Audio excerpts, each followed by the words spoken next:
नमस्कार, आप सबका स्वागत है मेरे यूट्यूब चैनल हिंदी की बिंदी पर। मैं हूं डॉक्टर प्रदीप प्रसन्न और आप भी प्रसन्न होंगे, ऐसी आशा ही नहीं, मुझे पूर्ण विश्वास है। आइए हिंदी भाषा, हिंदी व्याकरण, हिंदी साहित्य में आज नए टॉपिक पर चर्चा करते हैं।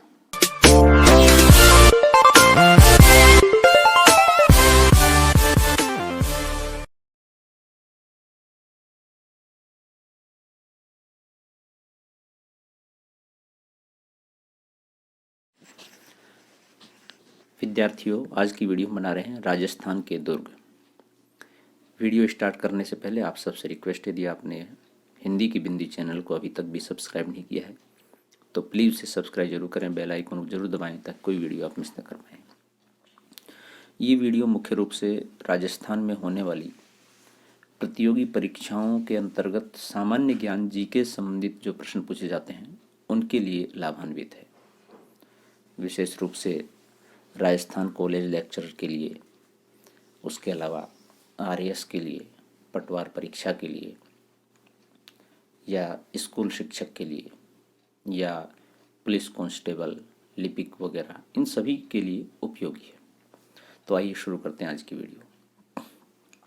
राजस्थान के दुर्गों के प्रकार। राजस्थान में हर 12 कोस पर एक दुर्ग मिल जाता है। केवल मेवाड़ राज्य में 84 दुर्ग हैं। अर्थात राजस्थान एक तरह से दुर्ग अर्थात किलों का एक गढ़ है जिसमें अनेक दुर्ग हैं, और ये उसकी विशेषता है। पूर्व में जब राजा महाराजा यहाँ थे तो उन्होंने अनेक दुर्ग बनवाए थे। जैसे मेवाड़ की बात करते हैं, इसमें 84 दुर्ग हैं, जिनमें से 32 दुर्ग महाराणा कुंभा ने निर्मित करवाए थे।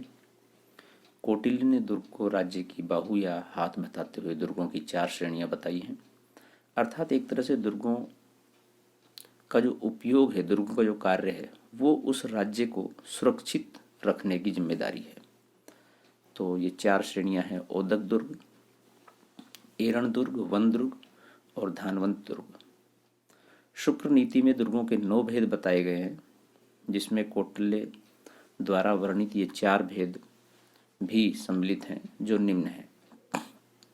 एरण दुर्ग, वे दुर्ग जिसका मार्ग खाई, कांटों तथा कठोर पत्थरों से युक्त, जहाँ पर पहुँचना कठिन हो, वे कहलाते हैं। जैसे कि रणथंभौर दुर्ग, शाहबाद दुर्ग, बारां दुर्ग। पारिक दुर्ग, जिसके चारों ओर खाई हो, जैसे कि भरतपुर का लोहगढ़ दुर्ग व बैर का किला, ये सब पारिक दुर्ग के अंतर्गत गिने जाते हैं। पारिक दुर्ग ईंट पत्थरों से निर्मित मजबूत परकोटे से युक्त जो दुर्ग निर्मित किया जाए, बनाया जाए, वो पारिक दुर्ग कहलाता है। जैसे कि चित्तौड़गढ़ दुर्ग। वन या ओरण दुर्ग, वे दुर्ग जिसके चारों ओर से कांटेदार झाड़ियां और सघन वृक्षों के जंगलों से घिरा हुआ हो, वह दुर्ग ओरण दुर्ग कहलाते हैं। जैसे कि सिवाना दुर्ग, बाड़मेर, रणथंभौर दुर्ग। चारों तरफ जंगल नुमा वृक्ष लगा दिए जाएं और जिससे कि दूसरे राज्य के या दुश्मन लोग प्रवेश न कर सकें, ऐसी स्थिति में दुर्ग है। धानव दुर्ग, धानवन या धनवन, मरुस्थलीय दुर्ग, जो चारों ओर रेत के ऊंचे टीलों से घिरे हों, ऐसे दुर्गों को धान दुर्ग कहते हैं। जैसे कि सोनारगढ़, जैसलमेर, जूनागढ़, बीकानेर, इन सब के दुर्ग। जल ओदक दुर्ग, यानी कि वे दुर्ग जिनके चारों ओर जल हो और जल के प्रभाव के कारण उस दुर्ग में प्रवेश करना बहुत कठिन हो। 2 या 3 ओर से नदियों के प्रवाह से या किसी दूसरे कारण से पानी से जो घिरे दुर्ग हैं, इस श्रेणी में गिने जाते हैं। जैसे कि गागरोन, भैंसरोडगढ़, भटनेर तथा शेरगढ़ दुर्ग प्रमुख हैं। गिरि दुर्ग, एकांत में पहाड़ी पर हों तथा जल संचय प्रबंध हो, जैसे कि कुंभलगढ़ दुर्ग। सैन्य दुर्ग, जिसकी व्यूह रचना चतुर वीरों के होने से अभेद्य हो, यानी कि जिनके चारों तरफ सैनिक अपनी ताकत के साथ, मजबूती के साथ खड़े हों, अपने हथियारों के साथ में, वो सैन्य दुर्ग के रूप में माना जाता है। जिसमें तारागढ़, बूंदी का, बयाना का दुर्ग, चित्तौड़गढ़, नाहरगढ़, नागौर का दुर्ग आदि प्रमुख हैं। सहाय दुर्ग, वह दुर्ग जिसमें राज परिवार और उनके बंधु बांधवों तथा अधिकारियों व सैनिकों आदि की आवास की व्यवस्था होती है, यानी कि जो उनका निवास होता है वो ये दुर्ग कहलाते हैं। जैसे कि रणथंभौर दुर्ग राजस्थान में और भी दुर्ग है। अब राजस्थान के कुछ प्रमुख अन्य दुर्गों की बात करते हैं। रणथंभौर दुर्ग, रणतहपुर, रणस्तंभपुर, सवाई माधोपुर।